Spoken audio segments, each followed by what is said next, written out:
Halo teman-teman, menjadi korban bully atau pelaku bully.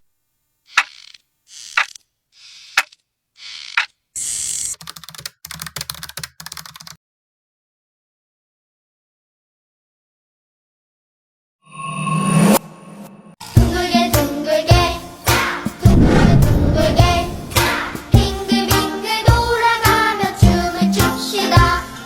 손뼉을 치면서 노래를 부르며 랄라랄라 즐겁게 춤추자.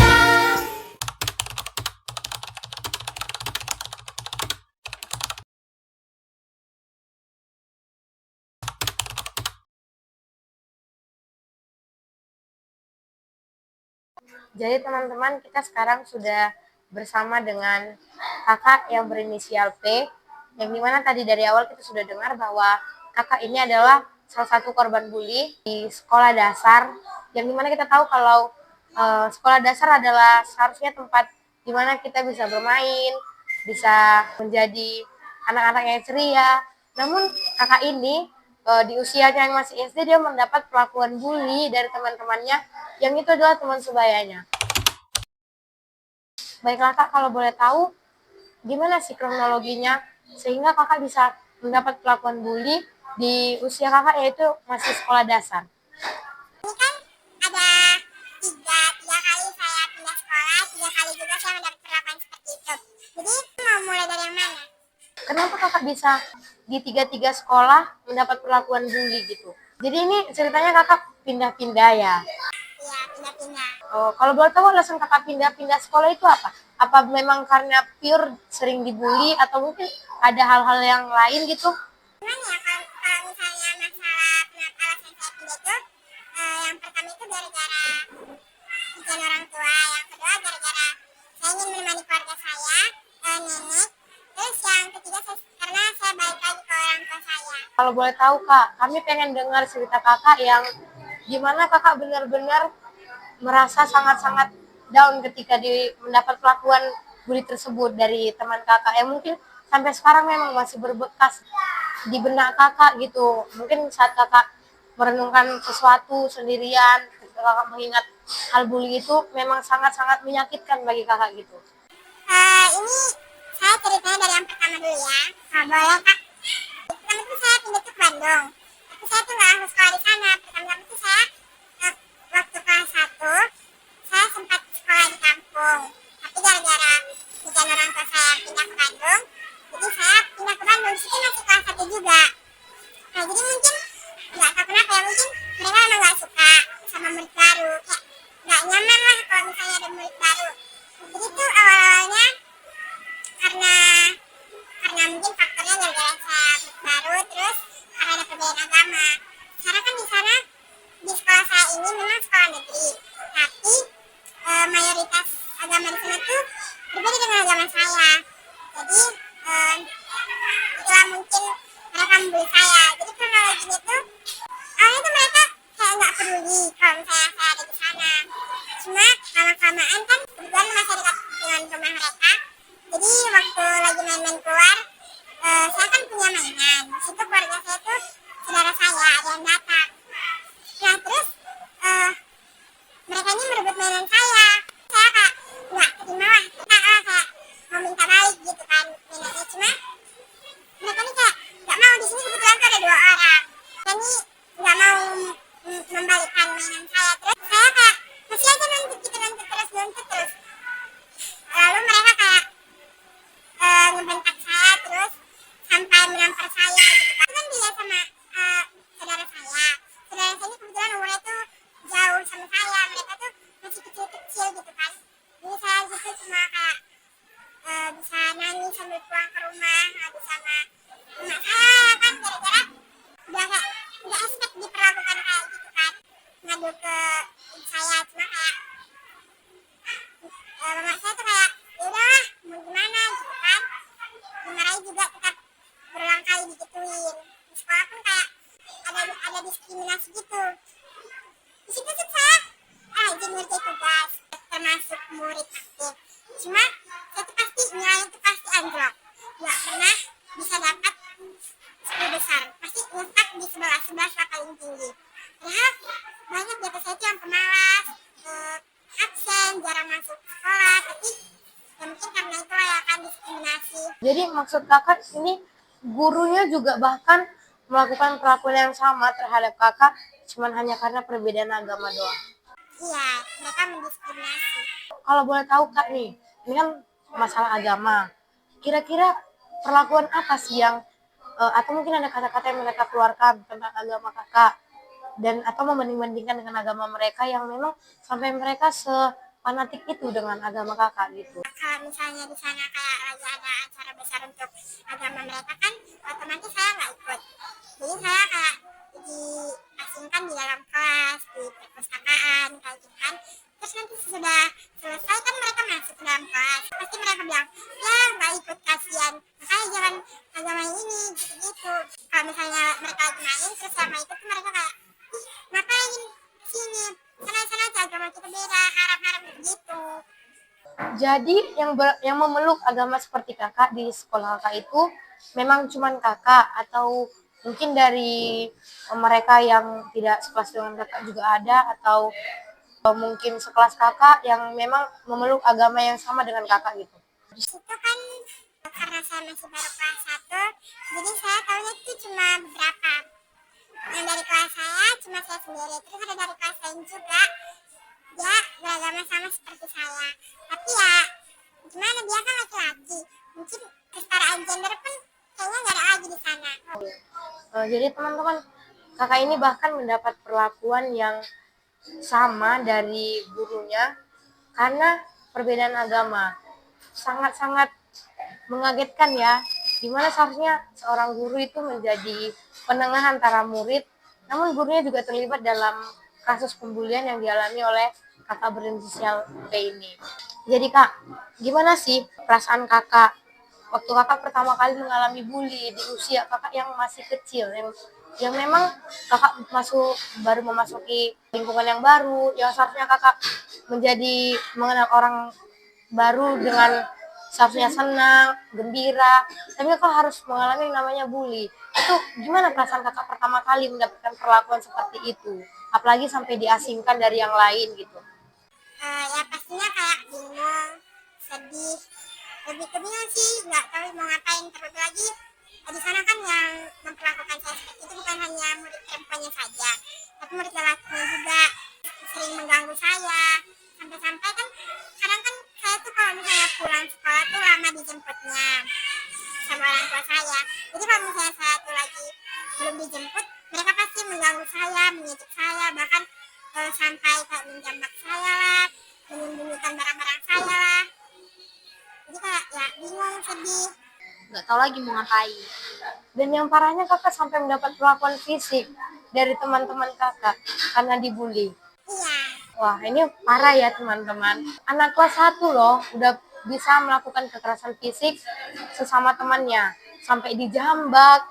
Itu kayaknya udah benar-benar kelewatan banget sih. Kakak mungkin ya ketika kakak dibully, yang pasti kakak nangis ya. Kakak nangis. Nah itu biasanya ketika kakak nangis, apakah kakak langsung mengadukan apa yang telah terjadi kepada orang tua atau kakak lebih banyak memilih untuk memendamnya sendirian gitu karena mungkin kakak takut mendapat nasihat dari orang tua yang justru malah juga menyalahkan kakak, menyudutkan kakak gitu. Kalau misalnya mengadu ke orang tua sih jarang ya. Seringnya tuh kayak Itulah yang saya lama dijemput, tiba-tiba orang tua saya datang menjemput, terus ketahuan sama mereka, itu mereka memarahi. Kalau soal ngadu ya cuma sekali, yang waktu tentang mainan yang tadi. jadi kak, apa sih yang ada di dalam pikiran kakak ketika kakak dibully dan memang kakak tidak bisa menceritakan apa yang kakak alami kepada orang lain gitu. Mungkin apakah ada di benak kakak pengennya pindah sekolah aja atau pengennya gak usah sekolah sampai kakak mempunyai perasaan kayaknya aku gak mau sekolah karena pasti sekolah aku bakal diginiin sama teman-temanku gitu. Enggak sih, karena kan kayak di situ juga saya punya teman, walaupun nggak dari kelas saya, jadi saya merasa kayak ya udah aja gitu, nggak ada sampai berniatan ingin pindah dan tidak sekolah. Tapi kakaknya keren loh teman-teman.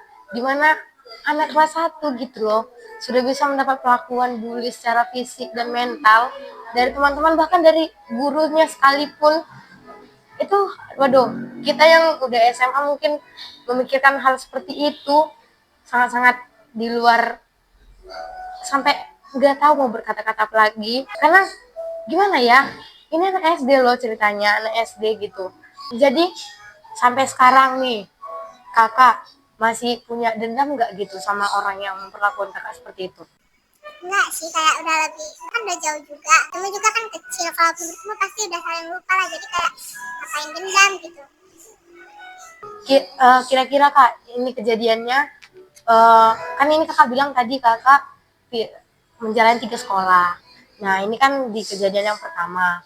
Nah kejadian ini berlangsungnya itu lama atau enggak kak? Kayak sampai bertahun-tahun atau memang cuma sekitar seminggu 2 minggu atau sampai sebulan doang gitu? Karena secara kakak tadi menceritakan kakak sampai menjalani 3 sekolah. Itu saya dapatkan waktu saya kelas 1 sampai kelas 3 semester 1, jadi kayak ada 2 tahunan, 2 tahun setengah mungkin. Jadi kakak selama dibully kakak nggak ada melakukan perlawanan apa-apa kepada teman-teman kakak?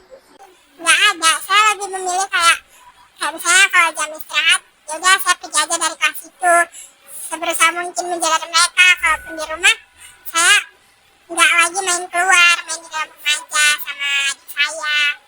Jadi kak, di sekolah berikutnya, kedua dan ketiga, kira-kira perlakuan bully yang dilakukan oleh teman-teman kakak masih sama nggak? Itu hanya karena masalah agama atau mungkin ada hal-hal lain lagi yang membuat kakak dibully juga di sekolah yang berbeda? Kalau yang sekolah kedua nggak karena permasalahan agama lagi ya, karena agama saya pun sama mereka sudah sama, karena di sekolah yang kedua ini mayoritas agamanya itu sama seperti agama saya. Mungkin ke rasa mereka lebih ke tidak ingin menerima teman baru gitu, tidak ingin menerima adanya murid baru, jadi ya mungkin memang sifatnya kayak gitu. Oh, jadi di sekolah ini yang kedua dan ketiga memang sama sekali bukan karena masalah agama atau perbedaan suku atau yang lain gitu ya kak. Oh, jadi teman-teman kakak ini mendapat perlakuan bully di sekolah kedua dan ketiga setelah sekolah pertama itu bukan lagi karena perbedaan agama, tapi memang eh, hanya karena masalah ya seperti berteman pada umumnya saja mungkin ya. Jadi kak, apakah trauma tersebut masih melekat sampai sekarang terhadap kakak? Atau mungkin kakak perlahan-lahan udah mulai lupa dengan kejadian-kejadian di masa lalu yang mungkin memang itu secara logisnya kejadian masa kecil yang udah pasti sih akan terekam jelas di memori kita. Saya sih sejujurnya memang udah lupa ya sama kejadian itu, kayak memang saya masih ingat tapi saya udah melupakannya, kayak berusaha melupakannya lah, nggak lagi terbayang-bayang, nggak lagi terpikirkan, juga nggak ada rasa traumatis gitu, cuma ya udah karena kan udah berlalu juga. Jadi kak, apa yang bisa kakak pelajari dari pengalaman bully yang kakak alami selama 3 sekolah berturut-turut itu? Atau mungkin memang ada hal tersendiri dari dalam hati kakak yang membuat kakak menjadi tahu bahwa sebenarnya kita itu harus menjadi pribadi yang gimana dan kita itu harus menanggapi orang lain seperti apa gitu. Saya sih yang pertama itu ya, jangan milih-milih teman karena adanya perbedaan. Terus ya kalau misalnya kita tuh lagi ada murid baru gitu, kita tuh jangan kayak berusaha menjauhkan diri lah, karena kan secara tidak langsung mungkin perlakuan kita itu walaupun kita diam ya nggak melakukan apapun, mungkin menjadi beban pikiran bagi mereka tuh. Ya betul kak. Jadi teman-teman, menurut cerita yang sudah kita dengarkan bersama, bahwa kakak yang berinisial P ini sangat-sangat patut diprihatinkan karena beliau mendapat perlakuan bully sejak kecil, yang dimana mendapat kekerasan fisik seperti tadi dijambak dan kekerasan mental juga, dikata-katain, bahkan dijauhkan, diasingkan dari kelompok yang seharusnya menjadi bagian dari kakak ini. Jadi teman-teman, menurut cerita kakak ini, dia mendapat banyak pelajaran sekali dari apa yang telah dialaminya selama dia menjadi korban bully. Dan itu juga bisa menjadi pesan bagi kita supaya kita tidak membuli, apalagi seperti cerita kakak ini, menjauhkan diri dari seseorang hanya karena perbedaan, apalagi perbedaan agama gitu ya, agama, ras, suku. Karena memang secara kita tahu bahwa kita terlahir memang berbeda-beda, cuman kita tidak boleh menjadikan perbedaan itu menjadi hal untuk supaya kita tidak berteman, kita Gimana ya kalau misalnya masalah pesan sih kayak kayak nggak ada juga sih yang mau diucapkan untuk mereka, lebih ke kayak udahlah nggak perlu lagi sama mereka gitu. secara batin. Kakak udah memaafkan orang yang membuli kakak. Udah, saya sudah memaafkan. Oh, jadi kakak ini teman-teman udah memaafkan dari hati yang paling dalam. Dia udah memaafkan orang yang pernah menjadi pelaku bully di hidup kakak ini.